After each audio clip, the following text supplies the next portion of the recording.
Ladies and gentlemen, boys and girls, children of all ages, Friday you were instructed to pick up a paper that had division on it. It had 3 sections. One section, your divisor was 52. Another section, your divisor was 27. And the section we're going to look at today, your divisor is 63. Now when doing division, you only have to know your multiples up to 9. If you can find out what your divisor is all the way up to 9, then it's easy peasy, raw chicken squeezy.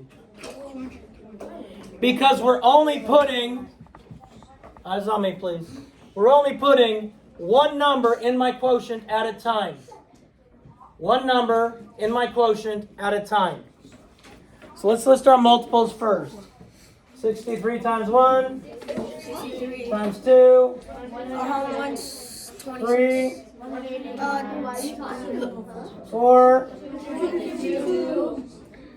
5, 3 what? 3 times 6, times 7, times 8,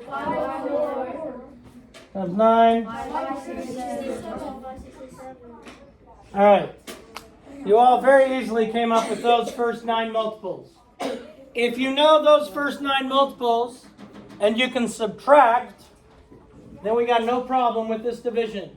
I could give you, no matter how many digits I had in my dividend, I should be able to give them to you if you know the first 9 multiples, 1 through 9, of 63.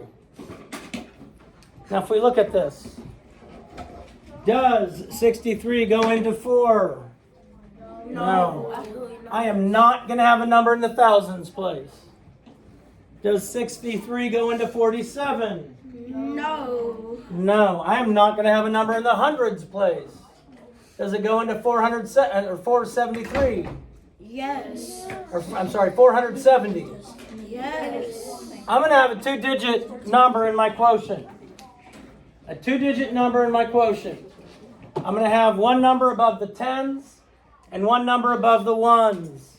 Yes, it is important where you put the numbers in your quotient. Because this is where it's messed up. If you end up having to put a 0 in your quotient, but you didn't line up and put your numbers in the right place, I see it all the time. About 75% of the time, they don't put the 0 and they just put the next number up there. So figure out where each number has to be. Now, I know, and soon you will, if you're watching, the multiples of 63. I'm trying to get as close to 470 as I can without going over, looking at these multiples. So what's as close to 470, Blade? What is close to 470 without going over on my multiples?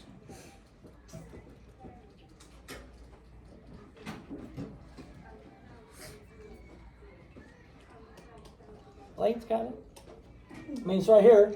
63, 126, 189, 252, 315, 378, 441, 504, which is close to 470 without going over. Good. 441. That means it's times 7.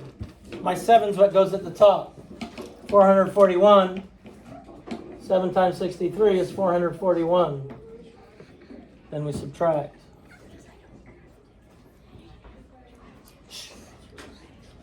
You do you, boo. Oh, it's a 6. 9. So if I did my math right, I should have 29.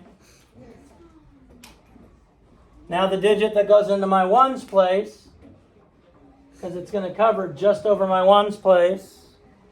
That's why the digit goes into the ones place. I have to ask myself, I want to get as close to 293 as I can without going over.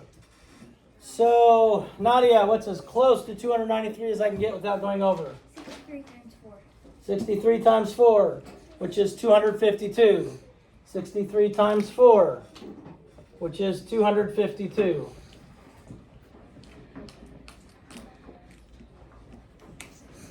Okay, once you do this, the difficult part of division is done. Once you do this part right here, the difficult part of division is done.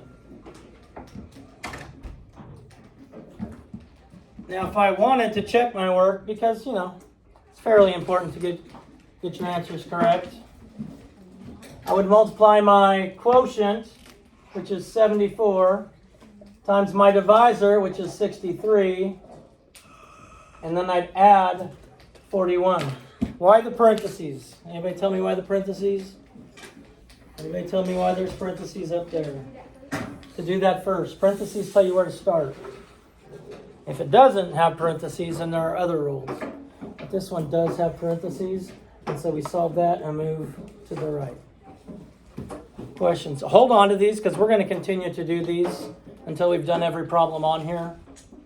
So if you haven't filled in all the multiples for the 3, 4, 52, 27, and 63, you want to get that done soon so that when I call on you, you don't stare at me like I'm speaking French to you.